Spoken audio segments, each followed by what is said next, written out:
E aí, pessoal, boa noite, tudo bem? Aqui é Anselmo Heidrich com vocês.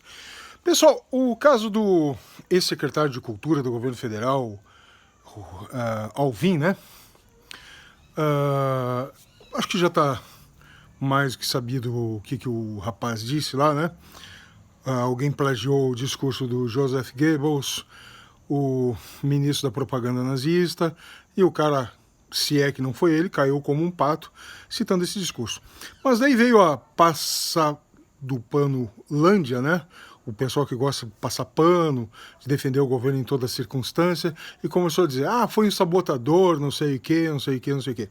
Independente de ter sido um sabotador, que eu não acredito, né? Acho que é mais incompetência deles mesmo, a questão é a seguinte, né?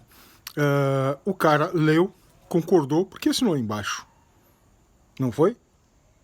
E tão ou mais importante que isso, eu diria mais importante que isso, é o seguinte, né? E se não fosse Goebbels? Daí estava liberado? Porque o teor do que ele disse, essa que é a questão fundamental que os bolsonaristas ou bolsolavistas não querem admitir, é que o discurso do cara advoga um controle do Estado sobre a cultura. E criar uma história heróica, enaltecer os fatos em detrimento dos problemas, das crises e tal, significa o quê? Significa editar a história, selecionar aquilo que te convém para criar mitos. Cara, sabe que país faz isso? Em primeiro lugar, tu acha que Estados Unidos, Reino Unido, e países desse naipe, eles têm secretários de cultura, de governo federal, que ficam editando, promovendo edições da história nacional? Sabe que tipo de país tem isso, cara?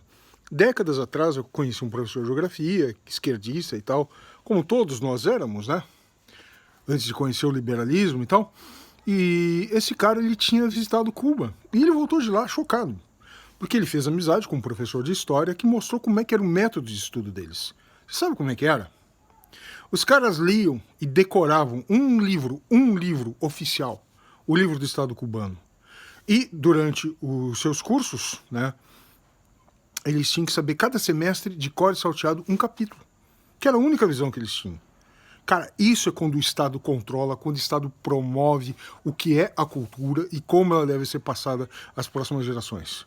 Por que vocês acham que o controle da cultura feita pelos bolsonaristas é tão diferente dos petistas? Cara, leia, se informe sobre a teoria da ferradura. A Horseshoe Theory, né? Cara, os extremos se encontram. O que os diferencia são pequenos detalhes, entendeu? Não caio mais nessa palhaçada. Não caio mais nesse jogo, certo? Chega disso. Um abraço, boa noite.